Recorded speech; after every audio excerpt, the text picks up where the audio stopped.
بس میرے دوستو، میں نے آپ کی بڑی سما خراشی کی اور اونچا بول بول کے بھی میں کوشش کرتا ہوں کہ اونچا نہ بولا جائے، کیونکہ اونچا بولنا کوئی اچھی بات نہیں ہے۔ جس طرح عام گفتگو ہوتی ہے اسی سطح پہ گفتگو کی جائے تو آدمی بور نہیں ہوتے،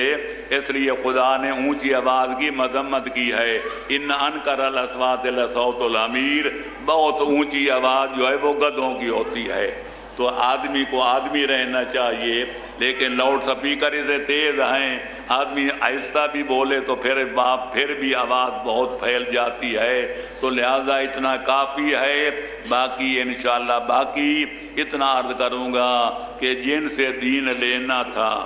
جن سے ایمان سیکھنا تھا، جن سے قرآن کی تعلیم حاصل کرنی تھی، جن سے قانون اسلام ہم نے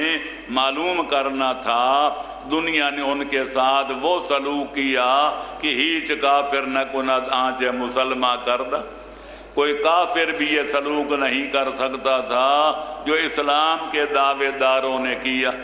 کل میں نے بڑے اختصار کے ساتھ پیغمبر کی شہادی کی وفات کا اجمالاً ذکر کیا تھا۔ اب میں چاہتا ہوں نفس نبی، جس کو خالق نے قرآن میں نفس نبی کہا اور جس کو پیغمبر نے دین و دنیا میں اپنا بھائی کہا، اور ہم نے جس کو اللہ کا ولی اور پیغمبر کا بلا فصل وسیع کہا، اور جس کو عام کو نے عقل مند بے عقلوں نے رب کی جگہ رب العالمین کہا، اس حیدر قرار کے ساتھ جو سلوک کیا گیا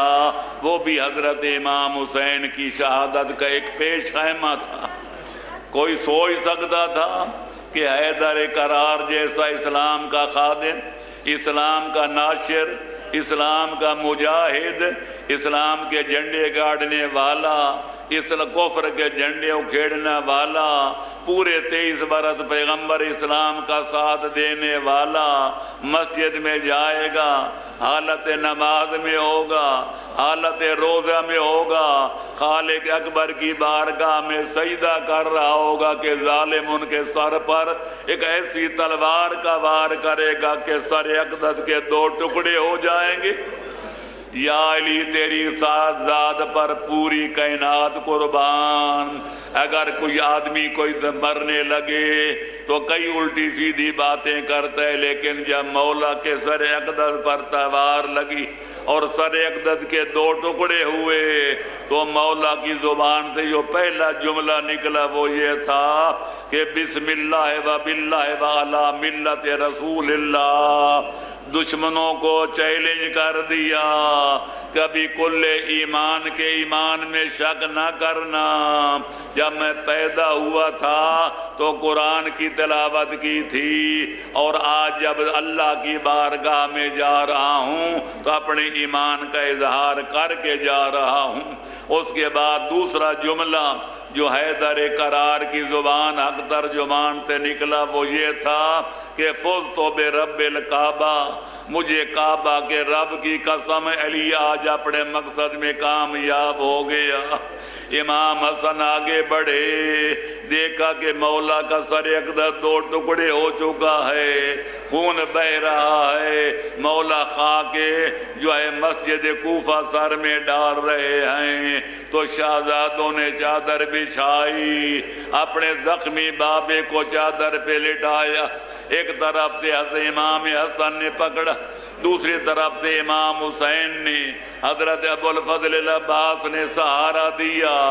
جب گھر میں لے گئے دعا کرو کسی عظیم باپ کی عظیم بیٹیاں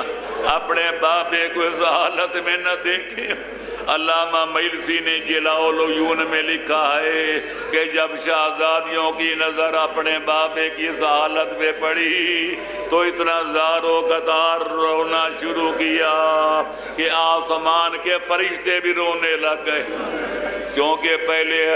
اپنی مادر گرامی کا صدمہ سہ چکی تھی، نانے کی جدائی برداشت کر چکی تھی، اب جناب امیر ان کے نانا بھی تھے، ان کی ماں بھی تھے اور ان کے باپ بھی تھی۔ جب ان کا سایہ سروں سے اٹھ گیا تو بیویوں نے اتنا بلند آواز میں گریہ کیا کہ آسمان کے فرشتے بھی رونے لگ گئے۔ حیدر قرار نے آنکھیں کھولی، دیکھا میری بیٹیاں بلند آواز میں رو رہی ہیں اور دروازے پر میرے صحابی کھڑے ہیں۔ فرمایا حسن بیٹا میرے قریب آؤ۔ امام حسن کو بلایا، فرمایا دروازے پہ چلے جاؤ، میرے اصحاب سے کہو اپنے اپنے گھروں کی طرف روانہ ہو جاؤ، کیونکہ مولا یہ برداشت نہ کر سکے کہ میری شہزادیوں کے رونے کی آواز میرے صحابیوں کے کانوں میں نہ پڑ جائے۔ میں اتنا عرض کروں گا،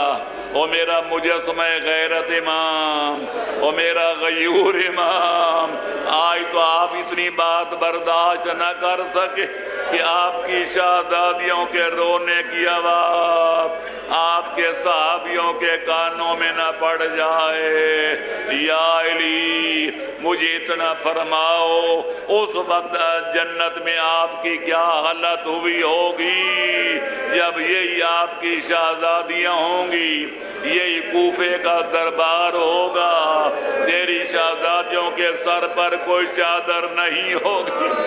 اور بیویاں جب دربار میں آئیں گی تو جناب زینب عالیہ ایک طرف بیٹھ جائیں گی، اور ظالم دربار کا مالک پوچھے گا من ہذہ، یہ بی بی کون اور وہ بی بی کون؟ میں کہا کرتا ہوں اے کاش کہ قیامت کا زلزلہ آ جاتا، اے کاش کہ کوفہ برباد ہو جاتا، اے کاش کے لوگ اندھے ہو جاتے، پر حیدر قرار کی شہزادیوں کا یہ منظر نہ دیکھتے اور یہ بات نہ سنتے کہ درباری کہہ رہے تھے ہذہ زینب وتلک ام کلثوم، یہ علی کی بڑی شہزادی زینب عالیہ ہیں اور وہ ان کی شہزادی چھوٹی بیٹی جناب ام کلثوم، شامیاں بستند بازو زینب و کلثوم را، اے فلکاں ابتدا ای انتہائے اہل بیت۔ اگر ایسا نہ ہوتا تو کربلا کا واقعہ بھی پیش نہ آتا۔ مسلمانوں کی جرت بڑھ گئی تھی آل محمد کی توہین کرنے کی، ان کو شہید کرنے کی اور بیویوں کو قید کرنے کی اور دربار میں لانے کی۔ صلوات پڑھے محمد و آل محمد، اللہم صلی اللہ۔ وآخر دعوانا ان الحمدللہ رب العالمین وسيعلم الذین ظلموا أي منقلب ينقلبون۔ یا اللہ تجھے واسطہ محمد و آل محمد علیہ السلام کا ہمارے بحر میں لال ولایت کے ظہور میں تاجیل فرما، ہمارا نام ان کے انصار و آوان کی مقدس فہرست میں درج فرما۔ یا اللہ جو مومنین مومنات بیمار ہیں ان کو لباس صحت عطا فرما۔ یا اللہ پورے ورلڈ میں پورے عالمین میں جہاں بھی علی ولی کے نام لے ہوئے ہیں، حیدر قرار کی شمع امامت کے پروانے ہیں، ان کو اپنے حفظ و امان میں رکھ اور دہشت گردوں کے نجس وجود سے زمین کو پاک فرما، پاکستان کو استحکام عطا فرما، سنی شیعہ مسلمانوں کو بھائیوں کی طرح اکٹھا جینے مرنے کی توفیق عطا فرما، بیماروں کو لباس صحت عطا فرما، بے اولادوں کو دولت اولاد صالح سے مالا مال فرما۔ یا اللہ ہمیں آخری زمانے کی فتنوں سے بچا، ہمارا خاتمہ اسلام و ایمان پر فرما، ہمارا حشر نشر چہاردہ معصومین کے سچے غلاموں کے زمرے میں فرما۔ یا اللہ جس قدر حاضرین مجلس ہیں سب کے حاجات شرعیہ برلا، اور خاص طور پر بانیان مجالس ان کے توفیقات خیر میں اور مزید اضافہ و ازدیاد عطا فرما۔ یا اللہ ساری دنیا کو خواب غفلت سے جگا تاکہ ہر قوم پکارے کہ ہمارے ہیں حسین، اور ہم حسینیوں کو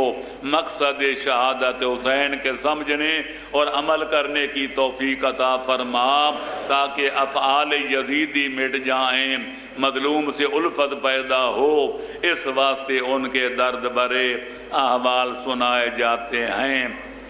یا اللہ ہمارا خاتمہ اسلام و ایمان پر اور ولایت محمد و آل محمد علیہ السلام پر فرما، ہمارا حشر نشر چہاردہ معصومین کے سچے غلاموں کے زمرے میں فرما، امام زمانہ کے ظہور میں تاجیل فرما، اور ہمارا نام انصاران امام زمانہ کی مقدس فہرست میں درج فرما۔ ربنا آتنا فی الدنیا حسنۃ وفی الآخرۃ حسنۃ وقنا عذاب النار۔ جناب شیخ عرفان علی صاحب اور محمد حیدر صاحب بیمار ہیں، یا اللہ بیمار کربلا کا صدقہ ان کو صحت کاملہ اور عاجلہ عطا فرما، بحق محمد و آل محمد۔ اللہم صلی علی